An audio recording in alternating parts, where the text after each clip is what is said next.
It is time for Christy Minks to sit on by here. Now, we talked about staph infections right before school started. Warned everybody, you said you got to be careful. This could get out of control. It did. We're in the midst of it again. So we need to talk about Mrsa, all that kind of stuff. Mrsa, if you want to call it that too. Quick explanation of what it is. Mrsa is just a type of staph infection. It is kind of resistant to a lot of antibiotics, which is causing the big scare. Right. But what people need to realize is it's not as big a scare as what public is making it out to be right now. A lot of times these are not even treated with antibiotics.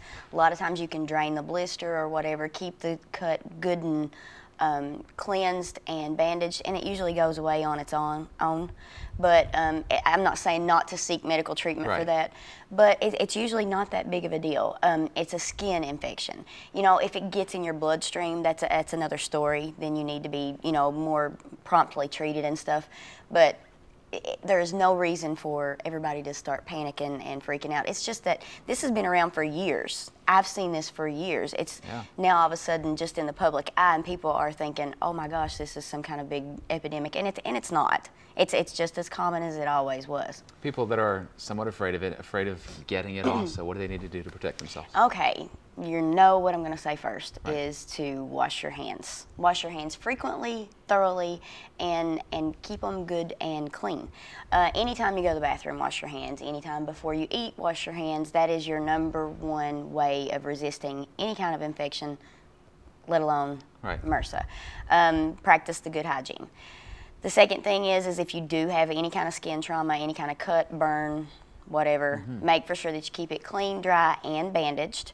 Avoid any kind of items, sharing items with anybody. No kind of razors, towels, bandages. I know that sounds crazy, Sports teams, don't share your equipment. Yeah, and that's why it's so common, sports teams. If you have a cut and then we're tackling each other and I have a cut, you know, there's your skin-to-skin contact and you're spreading.